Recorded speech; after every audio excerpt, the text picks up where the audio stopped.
My fiancé said, "I'm inviting 200 people to the wedding. Your limit of 150 is ridiculous." I said, "You're right. Let's make everyone happy." Then I called the venue and upgraded to a 300-person capacity under only MY name. When she tried to add her extra guests and found out I'd removed her vendor access. I 32 male work in commercial real estate development, but I honestly never thought the toughest, dirtiest negotiation in my life would be with the woman I was supposed to spend the rest of it with. I've been with my fiancée for 3 years. In hindsight, the red flags were their little comment about her friend's cheap engagement rings, a weird obsession with how things looked on Instagram versus how they actually felt. But I ignored them. I loved her, or I thought I did. We had a clear agreement regarding the wedding. I earn about 4 times what she does, so I volunteered to cover 90% of the costs. My only condition was a hard cap on the guest list, 150 people. That was my line in the sand. I wanted a quality event with an open bar, great food, and a live band, not a mediocre cattle call, where I'm shaking hands with people I haven't seen since Little League. She agreed. We were 3 months out. The venue was booked, a historic hotel downtown with a ballroom that strictly holds 160 people per fire code. Invitations were staged. Then came the dinner that nuked my relationship. I came home late from a site visit, absolutely drained. My fiancée was at the kitchen table with her mother, my future mother-in-law. The table was covered in spreadsheets. The air in the room was heavy. My fiancée didn't even look up when I walked in. She just said, "We need to talk about the invites." My mom and I were reviewing the list, and we realized we can't cut the Johnson cousins, or the neighbors from my childhood home, or my sorority sisters. I put my keys down, trying to keep my cool. "Okay, so who are we cutting to make room for them?" Her mother scoffed. "You can't cut family. That's tacky. We have a contract for 150. I reminded them. The fire code is 170, including staff. We literally cannot fit more people without violating the contract. My fiancé finally looked at me, eyes flashing with a specific brand of entitlement I'd been making excuses for. Then change the room, upgrade the package. "I'm inviting 200 people. Your limit of 150 is ridiculous. It's embarrassing. I'm not going to be the bride who couldn't invite her own godmother because you're being cheap." Cheap. I'm paying $45,000 for a party, and I'm cheap. "It's not about being cheap," I said. "It's about the budget. If you want to upgrade to the grand ballroom and add 50 heads, that's another $15,000 minimum. Are you chipping in?" "You know I can't afford that," she snapped. "But you can. You just don't want to. It's my day, and you're ruining it over a spreadsheet." Then her mother dropped a line that changed everything. "A real man provides a wedding his wife deserves." Something in my chest just clicked. It wasn't anger. It was absolute clarity. I realized right then that to them, I wasn't a partner. I was a wallet with a pulse. They didn't respect my boundaries because they didn't respect me. I looked at them, my fiancé's expectant angry face, her mother's smug grin, and I made a choice. "You're right," I said. They both blinked. "I am," my fiancé asked, suspicious. "Yes, you're absolutely right. It's your day. 150 is too small. Why stress over cuts? Let's make everyone happy." Her face lit up. She jumped up and hugged me, but it felt cold. "I knew you'd understand. Mom, put the cousins back on the list."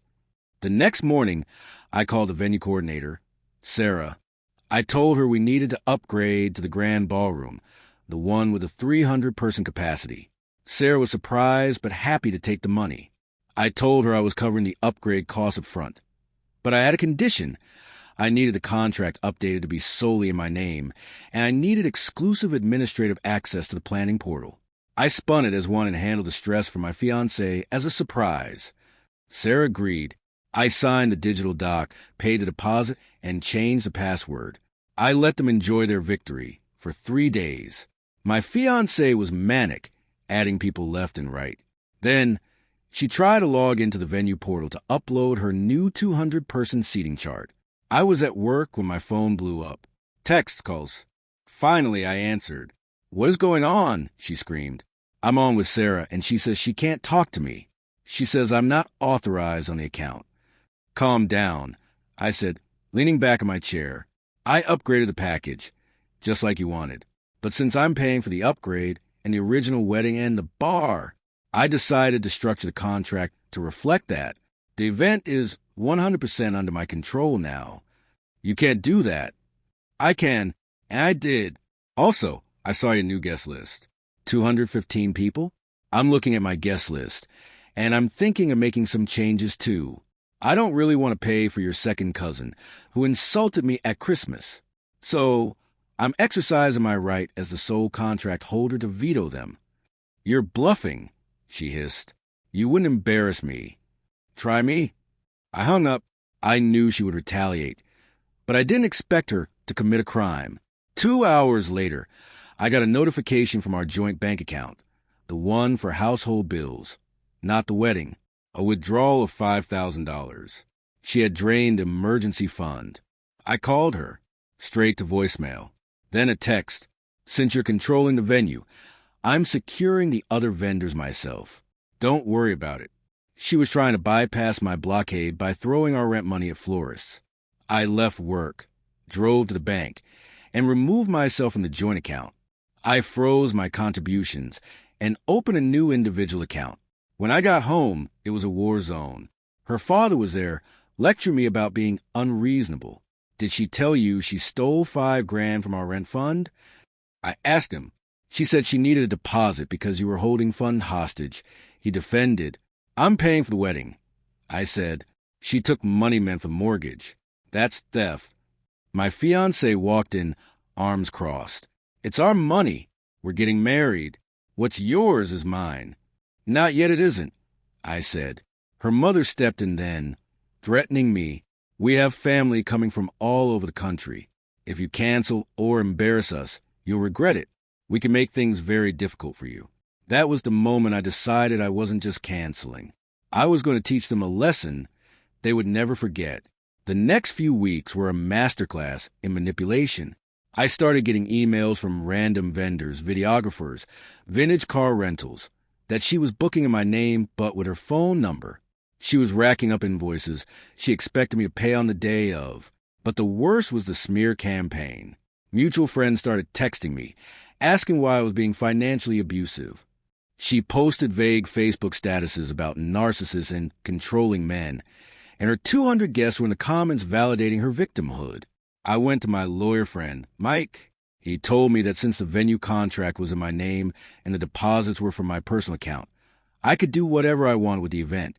But the $5,000 she took, that was messy. However, since we weren't married yet, taking money from A, joint account for unauthorized personal use could be argued as theft or fraud. I'm not breaking it off yet. I told Mike I'm going to let her think she won. I went home and played the defeated groom. I apologized. I told her the stress got to me. I told her to keep the vendors she booked, knowing I hadn't signed those contracts. She smirked at me. I knew you'd come around. Mom was right. You just needed a firm hand. A firm hand. I almost threw up. I called Sarah at the venue and set up a shadow schedule. To the bride and her family, everything looked normal in the portal, but the real run of show was locked in a password-protected file only I could access. The morning of the wedding, I woke up early. I put on my tuxedo. I checked my phone. The venue was set. I drove there alone. My fiancée called me, panicked. Where are you? The limo is here. I'm at the venue, I said, making sure everything is perfect. Hurry up. The ceremony starts in 2 hours.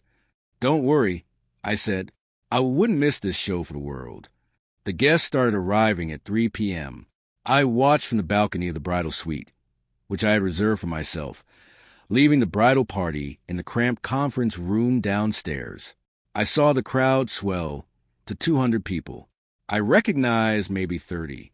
The rest were the must-haves, the neighbors, the sorority sisters, the people she wanted to show off to. At 3:30 p.m., the ceremony was supposed to start. The music began. But instead of Canon in D, the speakers blasted Gold Digger by Kanye West. The confusion in the room was palpable. The chatter stopped. People looked around, nervous. I stepped out onto the landing of the grand staircase, overlooking the ceremony hall, microphone in hand. The music cut. "Good afternoon," I said. "Thank you all for coming. I know many of you don't really know me. You're here because my fiancée insisted that her wedding wouldn't be complete without 200 witnesses." The double doors burst open. My fiancée stood there in her white dress, looking frantic, her parents flanking her. "What are you doing?" she shrieked. "Turn the music back on. Get down here." "No," I said.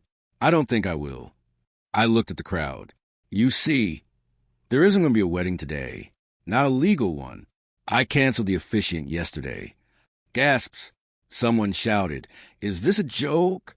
The woman standing there, I pointed at her, told me 3 months ago that my feelings and financial boundaries didn't matter. She stole $5,000 from our joint savings to pay for things I explicitly said we couldn't afford. She smeared my name to half of you, calling me controlling. Well, I paid $45,000 for this venue. I paid for food. I paid for the bar.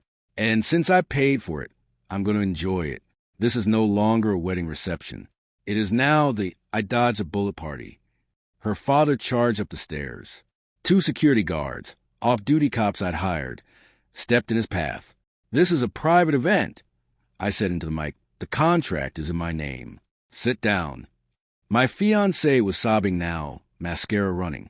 "You can't do this. I love you. You love my wallet." I corrected. "And you proved it. DJ, hit it." The projector screen dropped down. It wasn't a love story montage. It was screenshots.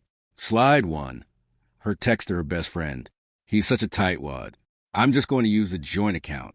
Once the deposits are paid. He can't do anything LOL. Slide 2. Her email to her mother. "Don't worry, Mom. I'll get him to upgrade. I just have to guilt him about being a provider. He's so insecure about money, it works every time." Slide 3. The bank transfer showing the $5,000 withdrawal.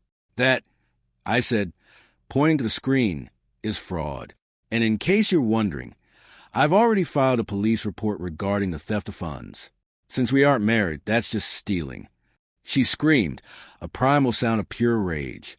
She tried to run up the stairs, but her mother held her back, staring at the screen in horror. The guests were whispering furiously. The neighbors she wanted to impress were now witnessing her absolute humiliation. "So here's the deal," I announced. "I'm going to have a drink. The food will be served because I hate waste. You are all welcome to stay and eat on me. But the bride and her family, you are trespassing." I signaled the guards. "Please escort them off the property." "I'm not leaving," her mother screeched. "We have rights." "You paid for nothing," I shouted, finally losing the calm facade. "Not a dime. Get out." The guards moved in. It was ugly. Her father tried to swing and got put in a wrist lock. As they were hauled out, my fiancée looked back at me with pure hatred. "I will sue you for everything you have." "Get in line," I said. When the door slammed shut, the room was dead silent. "Open bars open," I announced. It took a minute, but my college buddies started clapping. They hit the bar. The 100-plus extra guests she invited awkwardly shuffled out, realizing they were props in a play gone wrong. By 5 p.m., only about 60 people remained, my friends and family. We ate the steak and lobster. We drank the expensive champagne. The aftermath was immediate. That night, she went live on TikTok, sobbing, claiming I was abusive and had stranded her. But in her rant, she admitted to taking the money. I took the money because he was withholding funds. I sent the video link to my lawyer immediately. She tried to sue me for breach of promise to marry and intentional infliction of emotional distress, demanding $50,000. We countersued for the $5,000 she stole and moved for summary judgment. My lawyer argued that since she committed theft and fraud, she was the one who broke the engagement contract regarding emotional distress. He argued that exposing the truth in an event I paid for isn't outrageous conduct under the law, especially since truth is an absolute defense. We went to mediation. Her parents looked defeated. The viral video of the balcony speech had locally ruined their reputation. We want the ring and we walk away, her lawyer said. No, I said, I want the ring back. I want my $5,000 back. And if I don't get them, I proceed with pressing criminal charges for the theft based on a police report and her TikTok confession. Is a felony record worth a diamond? They folded instantly. A felony would ruin her nursing career. I got the ring back. Her father wrote me a check for $5,000. I sold the ring the next day and used the cash to take a 3-week trip to Japan, a place she hated because it wasn't beach enough. It was the most expensive party I ever threw, costing me about $40,000 all in, but it saved me a lifetime of misery. Sometimes you have to burn the house down to kill the termites.